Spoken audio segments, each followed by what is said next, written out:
going on, everybody? Welcome back to the channel. Today I'm back out here at Pirates Grove Disc Golf Course in Burlington. You guys know one of my favorite courses, and doing a little something different today. I'm going to play the shorts out here, my approach game. I have found with the tournament this past weekend that I'm not trusting throwing my throwing putters, backhand, forehand throwing putters as upshots or anything like that. So I'm out here to regain trust with that. I'm only throwing one disc though, and it's going to be the Warspear. So I got a throwing Warspear and my putting Warspear. We're going to play all 18 holes out here today from the shorts. I have no idea what I'm going to shoot, but I'm taking it as everything's an approach, try to get close to the basket. Yeah, we'll see how it goes. All right, guys, so just another reminder how much I love disc golf. I just met a gentleman named Daniel. He's from my area. He was finishing the front nine as I was getting ready to start my round. Me and him had a real good conversation. He's never played in a tournament before. Just kind of asking some questions about tournament play and how fun it was and all that good stuff. And then he asked for my YouTube channel, so I gave it to him. The people you meet out here playing this game is just unreal. I love this sport. I'm so blessed to be able to be out here and play disc golf during, the hot, the cold, whatever it may be. I love it, and I wouldn't trade it for nothing. So shout out to Daniel. Thank you so much for the support. And yeah, let's go ahead and get started with the round. Alrighty, guys, welcome back to the channel. So this course, the shorts are nothing but a pitch and putt. I mean, I don't think anything is over 200 feet until you get to the back nine. So hole one, I will start here with a birdie, which feels pretty good. I don't throw the Warspear during tournaments. I just putt with it, so it's a little different than my normal. I just wanted to see what it was like to throw. But the first two backhands were great, and I put myself within 10 feet on both of them, and we'll start 2 for 2, which is awesome. Hole 3, just right up there to the right, throwing it forehand, and it's surprisingly more overstable than I thought it was going to be forehand. Didn't leave it out wide enough, but I still made the putt, and I'll be 3 for 3. It's a dream start. So we'll get on to hole 4, a little forehand turn action. Gave that a little flex. That was a pretty good shot. Probably the best shot I've ever had on this hole in general. And that's another birdie. So I will be 4 under through 4 holes, which is better than I could have ever asked for. So hole 5 here, it's a tight line either way you go. So I chose the backhand line and tossed it up there next to the basket. Was able to put it in 5 under through 5. So we'll get on here to hole 6. It's a very tight left turn, and I buzzed the basket. I went right over top of it. I thought I had an ace there. That would have been my first ever ace.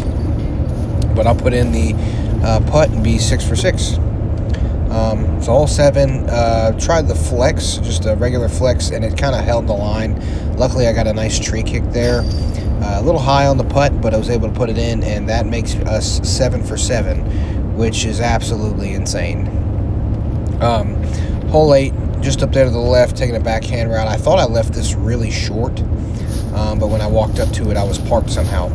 So we are 8 down through 8 holes, and I don't know. I've never been at this point before, ever. So hole 9 here, I'm taking a backhand, and I just early released it and let it go way left, which is unfortunate. I was so close to getting the 9 under through 9. But I will just kind of lay this up. I say I was trying to run it, but that was obviously not a good run. So I was able to put that in, and we went 8 under through 9 holes, getting ready for the back 9. All right, everybody. Welcome to the hole 9 break, sponsored by Lost Treasure Recovery. I wanted to do something a little different for this one, but considering how that front 9 went, we're going to ask a different question than normal. What's y'all's best round? Best round you've ever played? Now it could be, you know, practicing, or it could be in a tournament. But what do you think, what do you feel is your best round that you've ever played before? Comment down below. I want to know, and thank you for Lost Treasure Recovery for sponsoring the Hole 9 break. 8 down through 9 is insane. It's not going to be anything like that on the back 9. But we'll try. Anyway, let's get back to it. All right, so the back 9 is significantly more difficult than the front 9. Took a backhand there and just threw it way too nose up. Ended up in the woods down here. Forehand up to the bottom there. I didn't have a line, so I just tossed it up underneath the basket. And that'll be the first bogey of the round, which is kind of rough after the front 9 start. The next hole, these are the only 2 holes I think on the whole course on the shorts that are over 200 feet. So this, again, I early released it and pushed it left into the woods. Luckily, I was far enough up that I had an opening, could toss it out there and able to take a par. And we will move on to hole 12. I gotta say, guys, this is a pretty interesting dilemma. I mean, I shot lights out on the front and come over to the back, bogey par, on holes that, you know, could potentially be pretty easy birdies. A couple of bad shots has put a damper in the round.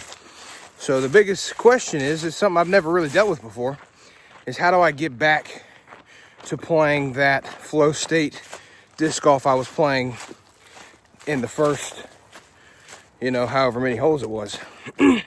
That's the question that needs to be asked. Obviously, with anything, there's a mental game involved. So take a deep breath, and kind of work through it. See if I can get back on the birdie train. All right, so we're moving right along here, throwing a flex line again, and I'll say the Warspear is a fairly overstable putter, but for a flex, it doesn't like to come out of the line. If you throw it flat, it'll turn and then come out, but throwing it on flex, it's not overstable enough to get it to come out of that flex, so I will take a par there. So the next hole, throwing it forehand, it's up there to the right. It's really a backhand turnover hole because of how tight the gap is, but I was able to make the putt. So that gets us back on the birdie train after bogey par start, and let's see if we can keep it going. So the next hole, throwing forehand, let it, you know, little too much turn on it, but I did get a nice tree kick. It's going to kick me towards the basket and give me a very short putt that I'll make, and we'll keep it moving. Next hole, taking a backhand, trying the hyzer line. I just didn't push it out far enough. I'm having a recent struggle early releasing some of my backhands if I don't stay down through them. But I was able to put the putt in, so that's 3 birdies in a row, which feels great. So we'll move on, and I really overcooked this shot. I was trying to get it through that gap, and I threw it a little too hard and ended up a little bit left. But I was able to toss it underneath that tree, and I'll take a par here, and we'll move on. Hole 17, just a nice little backhand here. Great shot, probably the best feeling shot of the day. Put it within, it's at 15 feet, and just missed it left. Just barely missed it left. So we'll take back-to-back pars here, going into hole 18, which is a really simple forehand. Able to toss it pretty close up underneath the basket, and able to make the putt for birdie, and that would be 11 under on the round. All right, guys. So that's going to do it for today's video. 11 under is kind of wild. I was not expecting that at all. I think my approach game was a little bit better than I gave it credit for. And again, I don't throw the Warspear ever in a tournament. It's the Chief OS backhand and Devil Hawk forehand, but I think after today, I'm going to have to find a slot for the Warspear as an approach putter. I can't throw it as far as those other 2 discs, but maybe with practice and stuff like this, I might be able to get there. Anyway, thank you guys so much for watching. Be sure to like, comment, subscribe, ring that notification bell. I post every Friday. You don't want to miss next week's post. Next Friday, well, I say next Friday, hopefully within the next couple weeks, you guys will have a mystery box battle between me and Khalif. Front 9 on my channel, back 9 on his channel, since he's starting a YouTube channel. So hopefully there's that. But as far as that goes, everything else will play by ear. But thank everybody so much for watching, and we'll see you next Friday.